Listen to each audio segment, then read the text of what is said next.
So hello mga kataps, no, welcome to my vlog. So yung vlog ko ngayon pala mga kataps, tungkol po ito sa sa ads sa cellphone. Kasi halimbawa nakaganito ka lang, bigla lang may pumasok na ads sa cellphone mo.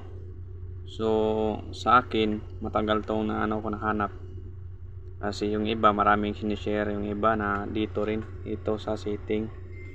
Pasok mo dyan sa setting, meron ng wireless sa network dyan, yung DNS na yan, yung DNS, yung iba nag-ano dyan sa DNS yan dito, yan yung DNS sa dns@guard.com. pag i-okay mo i-okay mo to, yung ako nagsulat dyan yung DNS na yan, o matanggal yung ads. Pero ang problema yung mo, yung signal mo pala pagka halimbawa umaga mo i-open, mawala yung ads sa cellphone mo.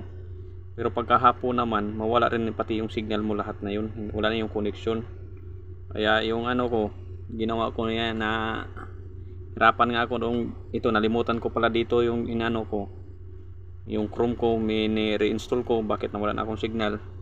So may bago akong diskarte, kaya ito share ko yan sa inyo. Legit la to mga kataps. So wag kayo dito mga kataps, ganyan na lang yan, ganyan lang yung steam. Wag kayo dito sa baba, yung sa So ang gawin niyo dito para mga kataps, ito kayo dyan natin dyan, yan, ito na apps mga kataps. So yung apps na to, ito yung pop-up ad detector. So dito natin yan mahanap ito. I-delete natin ito. Itong isang nakatulong din to sa So yan, i-uninstall natin to. Okay, yan, uninstall na yan. So ang gawin natin dyan, dito mo hanapin dito tayo sa Google Play Store. Yan sa Google Play Store mga kataps, dito mahanap mo yan dito, yung na yun, yung ads. Yan, pop-up ad detector unblocker, TT design, yan, post detector and hardware removal. So yan mga kataps, yan i-install mo, kasi yung mga comments din dito ang ganda din, mga yung mga ratings, halos lahat na full star sila. So maganda talaga to na apps, kaya sinubukan ko to. Mayroon din ako na-upload pero walang hindi legit. Ito ang tunay na legit na apps mga kataps. So pag may mga halimbawa ganyan, may biglang pumasok na ads na mga pop-up na ads, so ito, install mo lang to. So install mo yan para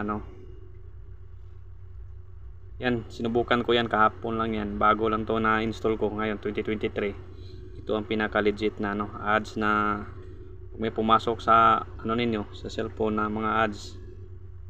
Madali lang yan, nakaganyan yung forma. Siyempre dito tayo, tuloy mo pa rin din yan. Tapos dito pa rin tayo, araw tayo.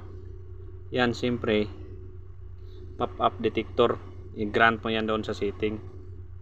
Yes, yan, grant mo yan. Siyempre pag grant, dito tayo sa grant. Yan, anong pangalan ng ads na yun? Yan, naka pop-up ad detector. So i-o natin yun. Tapos dito tayo, yan, tapos okay na rin tayo. Tapos dito naman tayo, balik naman tayo sa setting.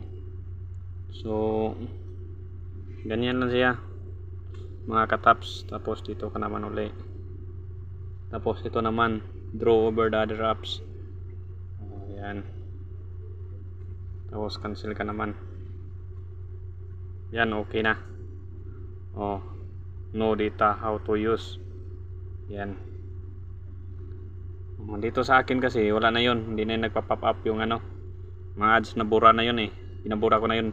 Automatic yan, madidetect dito yun, yung mga ads, kung sino ng mga ads, pindutin mo na lang tapos i-delete mo.